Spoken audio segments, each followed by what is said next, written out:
Hello, this is Anna Imagination with the Philosopher's Garden. I walk big, I talk big, and I deliver. I have 30 years in philosophy, psychology, and sociology, and I am in the business of putting community into humanity using my radical healing plan. And my life destination is world peace. I am a philosopher, and I am on a pilgrimage, and this is that pilgrimage. I'm going to say it a few more times before I get this comfortable enough where I use the shortened elevator pitch version. I feel like there are moments in my imaginative world. There are milestones, and I'm at one. And oh my God, do I love being at imagination milestones. They're my favorite moments. I had one it was a few months ago when I created Authenticity City.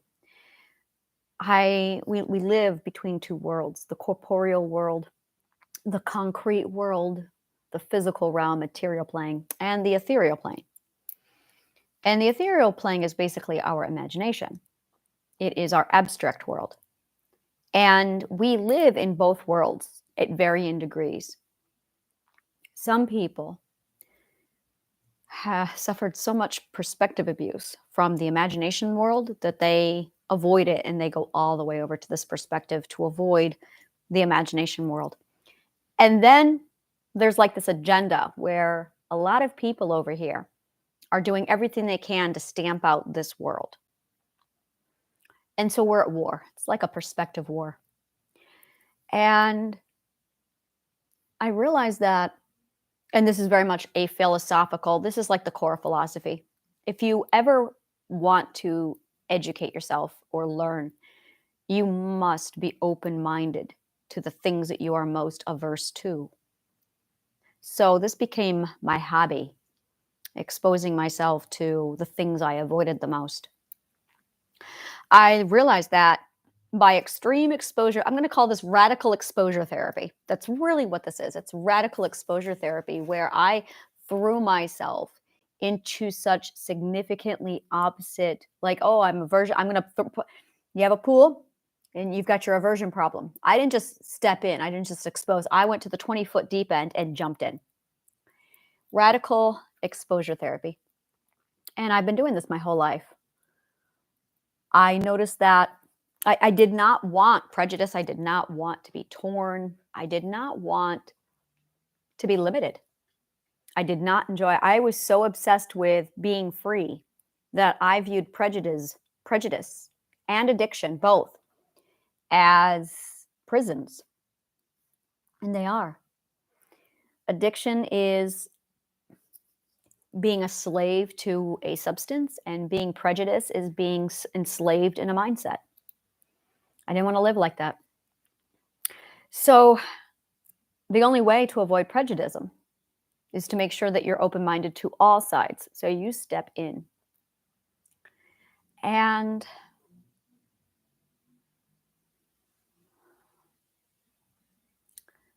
the first milestone, I was wandering the no man's land in imagination world. It's that barren wasteland that anyone who's ever been an outcast is familiar with. It's the mindset of outcast. And we all envision it differently. For me, it was a barren wasteland of desert outside of this magnificent fortress. And I was like the Vikings, a nithing. I was just cast out. And I wandered for 40 years alone, searching for belonging, searching for home, searching for community. All I wanted was community, belonging, and home. And I thought that I was alone for a very long time. Recently, I started to notice that I wasn't alone, that there were a lot of people who were a lot like me, all wandering, going, yeah, an outcast too. And we talked one day. I was at a picnic and I was talking to somebody about this mental no man's land. I was expecting to just be heard and understood, and that was the end of it. I was expecting that usual look I get of sheer horror when I talk. And instead, she went, yeah, I have the same thing. That changed everything. That was the day I realized that if two people have it, a lot of people have it. So there's one day I was having a really bad day and I was still in no man's land and I was just sick of it. And I remember looking down at the proverbial ground thinking, I have been here for 40 years, wandering, never feeling home, never belonging. And I grabbed the sand and I made a choice. I took out a flag and I stamped it into the ground and I went, there, I hereby declare this Annaland. So that was the birth of Authenticity City. It's my mindset. It's the mindset that I have decided I'm going to live by. Now, the first thing I did was I shared it with everybody because I'm all about transparency. And I realized that that was not a good idea. And I realized that I needed to become highly selective with who I shared my mindset with. So I did. I really became selective over who got to experience my mindset. And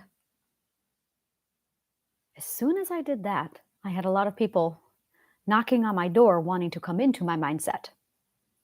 Reverse psychology. Ultimately, that's what I accidentally played on people, reverse psychology. No, you can't have this. I'm closing everybody off. I'm done. And I did. I closed off my Facebook, everything. I don't post there anymore. And I made it so that no one has access to me anymore unless and until they go through my interview process, my screening. So now I'm screening everybody who has access to me. And I feel so good. It was amazing how this clicked in. It's suddenly highly evaluating each and every person who I speak to. Because the people in my network are the ambassadors of their perspective. Boom. I said it.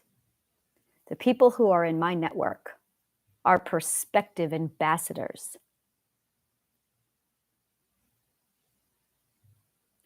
Wow. That changes everything now, doesn't it?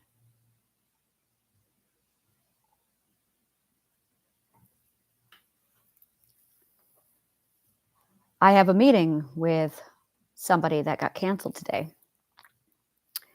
And I'm evaluating her.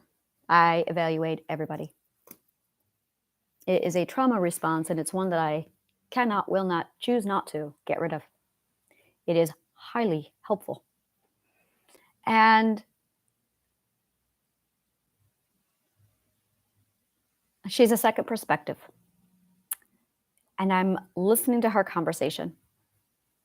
And she felt the need to warn me over her religion. Now I'm going, interesting. That's all I'm saying. Interesting. Whenever someone warns me about their religion, this is a lot to me. And when someone tells me not to talk about something, that really is interesting to me. Now I just want to like, ooh, look, an anomaly. Oh, I love anomalies. So now I have like 18 questions that are off topic from what I was going to talk to her about, that are all on the topic she's told me I'm not allowed to talk about. And I'm like, what is the proper way? Honesty, of course. So I will email her back and break that down because I'm like, I have so many questions. So I'm probably going to do like an emailed interview question beforehand. And then, because I'm like, I understand that you said don't talk about this, but I would like to talk about that. Because that to me is an anomaly. And oh my God, that to me is yummy. I will say no more of this. Except I did have this moment where I thought, I am going to run into many people in this world who are going to hate me, and some of whom are going to love me, and some of whom are going to super love me, and some who are going to super hate me. Interesting. So I have the super haters, and I have the haters, and I have the lovers, and I have the super lovers. And this is going to be my favorite part, the neutral people, the one who feel like if they made a decision, they'd have to choose sides, and they don't want to choose sides. These people actually figured out something that the rest of us didn't figure out. They use harmony to avoid conflict. They are clever. And in so, I see.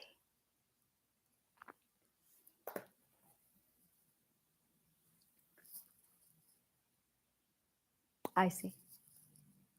When somebody uses harmony to avoid conflict, they almost always swing the total opposite direction to prejudice. And then they swing all the way over. Maybe not as extreme, and the reason why is because they're not starting from here, they're starting from here. So they'll go this way, and then they'll go this way. Because that is how human beings are. Pendulum swinging. We pendulum swing. When we live polarized and unconsciously, we do that. You see, there is an energy in all of us, and the energy commands that we are neutral and harmonious. And it takes energy and work to be polarized. So we can only spend so much energy in one polar before the energy says, this costs you too much, you need to be harmonized now. One could argue that the reason why I am the first is because I was the most polarized, which exhausted me so much that I had no choice but to become harmonized immediately. But everyone's going to get there, where eventually they're going to tap out and they're going to go, nope, I got to be neutral. I got to be harmonized. And I want to clarify, it is neutral. It is definitely neutral.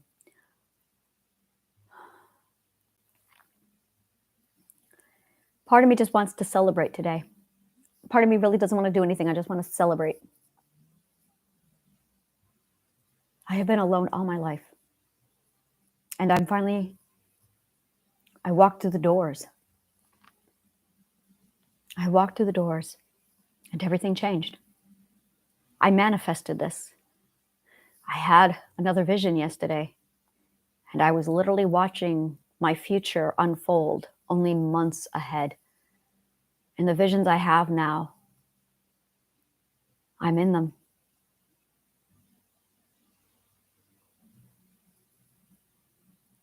And the visions I had when I was 8 are an arm's length away. I have been watching these visions come nearer and nearer to me all my life, and they're finally here, and I'm going, wow, I know what's coming in over the next year.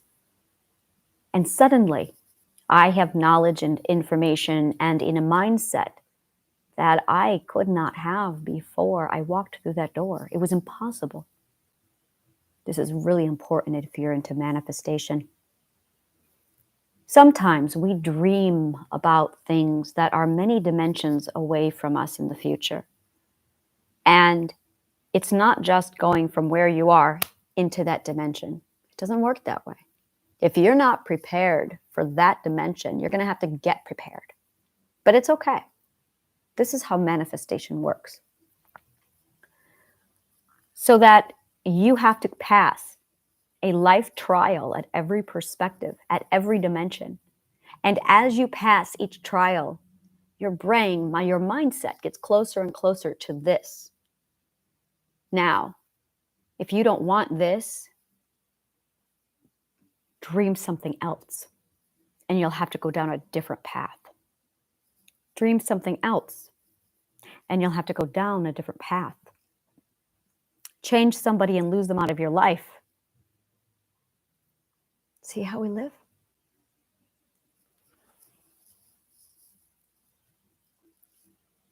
My ultimate dream was to network and to be a philosopher. My ultimate dream was to be so revered that people would just demand my audience. I'm sorry, my performance. I didn't want to have to chase people down. I did not want to have to plead or beg or convince people. I wanted them to hear me talk in 2 minutes and know my value. But in order to do that, I had to get really good at talking, hence the podcast. This podcast literally is what helped me evolve. Extraordinary. I required a stage. My original plan was to not do this until September, but the universe protested. She goes, do it now. Do it now. And I went, really? It's April. Do it now. Okay, I'm doing it now. She screamed at me real loud way back in April, telling me I have to start the podcast now. So I did.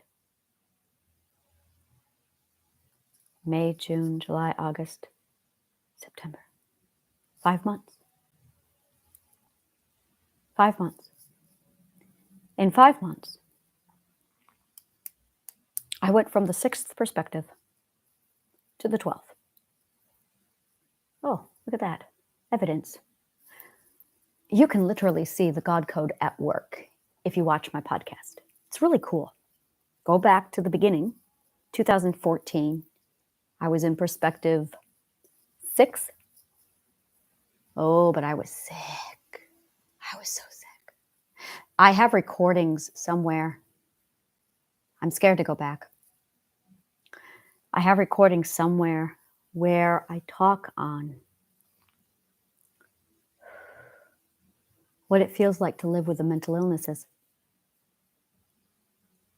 I was so terrified of the video camera and being seen that I didn't even record myself. I just quietly talked into the camera and described in detail what it felt like to live with the mental illnesses. I keep thinking about those, going back to them from 2015. It was right after I wrote Broken. And you can hear my voice. You can hear my words. And I'm scared of what I'm going to find. I have actual recording of myself in the subconscious mind's 4th perspective, the 4th perspective, the 5th perspective, the 6th. I can see me evolve and change as I walk through it, and I'm really scared.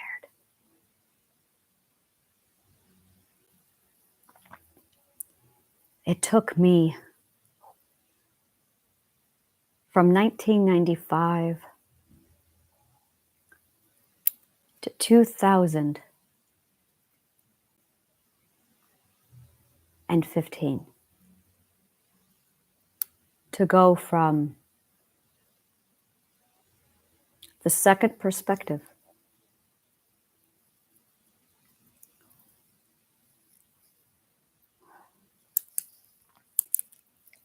to the 6th perspective. 1995 to 2015. And then from 2015 to 2020, I stayed in the 6th perspective while I followed modern psychology. And then in 2020 to 2023, I did my own work. And I went from perspective 6th to 12th. Interesting that I had 0 growth between 2015 and 2020 while I was in therapy. Fascinating. Absolutely fascinating. Real fascinating. 5 years doing things their way. Mm-mm. Fascinating.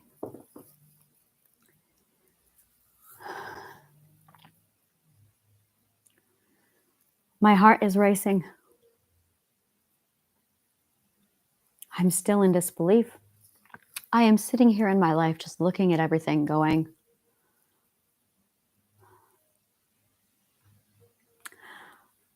I started networking a while ago.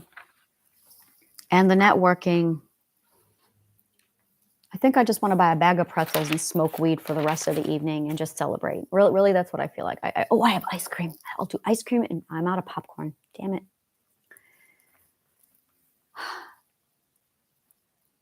I managed to find a networking company that plugged me in with a different network, that plugged me in with a different one. And I'm literally climbing networks. And every one of them's been passing me on to the next. And it's been absolutely extraordinary. It's gotten me involved in, I am just so happy. I want to cry. I knew I needed powerful people in my life. I knew I needed celebrities. I knew I needed billionaires. I know I need philanthropists. This is what a lot of people don't know. Most of my friends are billionaires. So when I hear people bitch about billionaires, that is fourth perspective prejudice, because you're projecting your own failures onto other people. So I have no tolerance for people who think billionaires are selfish. They don't have a clue because they don't rub shoulders with billionaires. So let me tell you the truth about billionaires. They have that kind of money, and the majority of their money goes towards philanthropic causes. It's almost as if there's a secret government that's literally made up of a bunch of billionaires, and they want world peace. But if you announce what you're doing, the government will take you down. If you try and use your own knowledge, resources to climb into the government to change things there, you see, people at that level know that change doesn't happen in government. You want to know what government really is? Government is a popularity contest that is literally staged to entertain foundational perspectives. It's literally designed to dance as entertainment for people who are third and fourth perspective. When you get to the fifth and sixth perspective, you know how ridiculously silly the government is. It's just a staged popularity contest to make the people feel like they're actually being heard. No, you're not. They're lies. It is an abuser designed to take things away from the people. And they're so caught up in themselves and in the monkeys show that they put on for monkeys that billionaires step away from that and go, okay, let's go do our own thing. And that's where John Galt is. Now, after reading on Rand and seeing what Rand had put together, and because I have my people here, I know the society existed. I knew it. In fact, I found myself in the middle of it in 2015 when I started rubbing shoulders with celebrities then. And I was going, interesting. Now, I had a choice back in 1995. I could go get a job. I refused. I stayed with my education. And then when I had people offering me places, offering me things, I said, no, I'm going to continue to educate myself. So the reason why I'm nowhere in life at 40 is because while everybody else was pursuing a job, I was educating. All I did was educate myself. So that now when I'm ready to step into this, I know exactly, without even thinking, what to do. So you network, you find network group A, and you basically figure out which one is top dog, and you connect with that one. Now, when you connect with top dog, here's how this works. You have to be able to speak the language that top dogs listen to. Fortunately, I'm psychologist, sociologist, philosopher, so I know the shit. So I was able to immediately go into network A, find top dog, and get passed on to via invite into network B. Bigger, better. I then located the top dog and found 3 of them and immediately connected with all 3 top dogs, B, C, and D, who then, all 3, very, very impressed by me, moved me on to network D and E and F. See how this works? And then I take time to sit down with F, D, and E. F gives me 3 references, E gives me 3 references, and D gives me 3 references. Now, the best part of all of this is with every layer, with every network chain, you change the language because your audience changes. And suddenly and I felt it. I stepped in with the top dog of the top dogs of the top dogs. And I felt it right away. I'm like, this is what I'm doing. First, I thanked him for his time. It was like, thank you very much for your time. Because when you get to that level, you realize you are a hard person to track down for a reason. Now, while all of this is going on, I'm noticing that my own calendar is starting to fill up. And I'm going, oh, isn't that interesting? And I laid down my entire plan to him in 15 minutes. And he went, got it. This is who you need. This is where we need you. This is where we're going to put you. Boom, boom, boom, boom, boom. Done. So he gave me a personal invitation to the billionaires who's who of the world, the people who actually do the philanthropy work that I'm looking for. All they do is sponsor people like me. So I'm going, all right, here's my business plan. World peace in 20 years. World peace in 5 generations. These are the obstacles we can expect based upon different perspectives and the way of evolution, and this is what we're going to see. The only way to get from point A to point B is if we go this route. Anything else is going to set off a chain reaction of all of these perspectives. I should really write this down. Maybe I will do a PowerPoint. I think I will. PowerPoint. I think I will build a PowerPoint.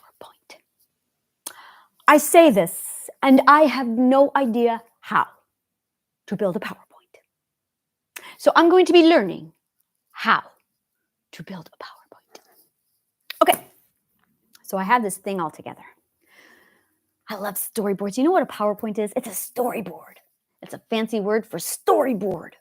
So I'm not going to do a PowerPoint. I am going to do a storyboard because storyboards are more fun. So here's what we're going to do. I get all my stuff together. I lay it all out. And I realized all that is left now for me to do, thank you, yes, is tell my story. The only thing left for me to do is show up tonight at 7 o'clock and say, hi, I'm on an imagination. I am a philosopher who puts community back into humanity via my radical global healing plan. I love that part. It's like my favorite part. My radical global healing plan. I shouldn't sound so creepy when I do it, but I can't help it because it's so epic. I gave it an epic name, Radical Global Healing Plan. Oh, I love it. And my final destination is world peace. I am a philosopher who is on a pilgrimage, and this is my pilgrimage.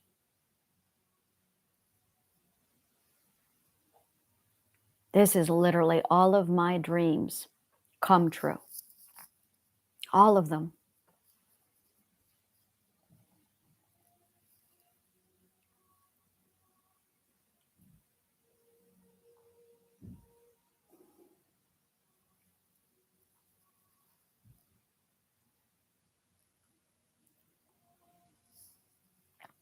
So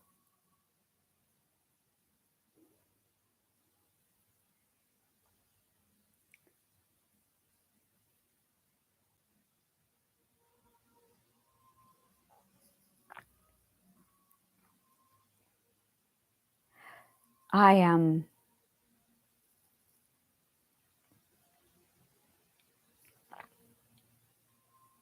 on my way. I am on my way. After I'm done celebrating, now I can feel it. I can definitely feel it.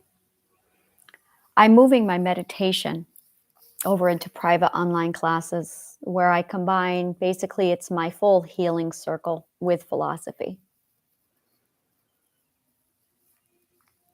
It's full energy healing circle with philosophy. And then I have my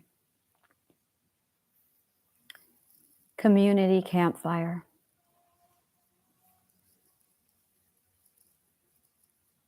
And then I have Change Now. So those are my 3 workshops at the moment.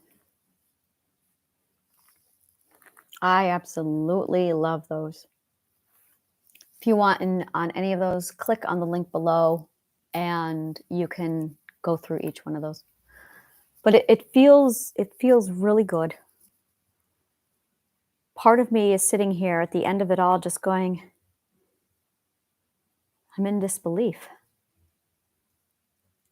It feels like I opened the door and I stepped in, and the universe said it's going to be all easy from this point on.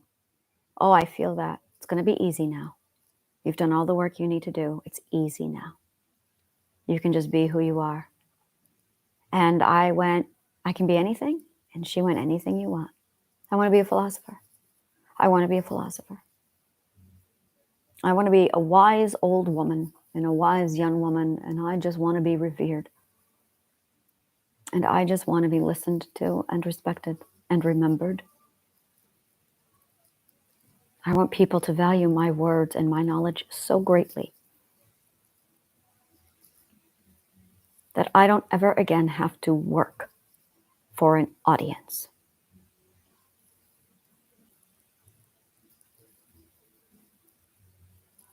Because I've been my whole life without an audience. You do not know how much I value you. You have no idea. The work I have had to do to get you. You have no idea how much I appreciate and love you. Because I have had to work my fucking ass off to get you.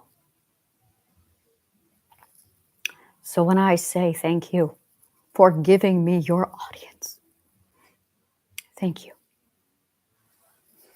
That is why actors bow to their audience.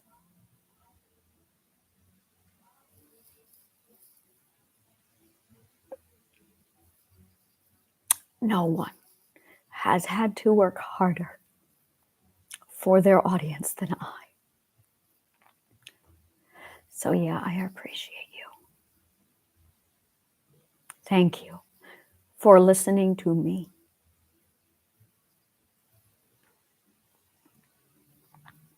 That is something I don't think I will ever take advantage of. Thank you for listening to me. Your listening makes the difference between my loneliness and my community.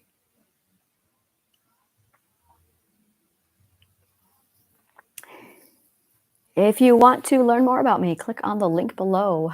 And thank you. And may the kindest of words always find you.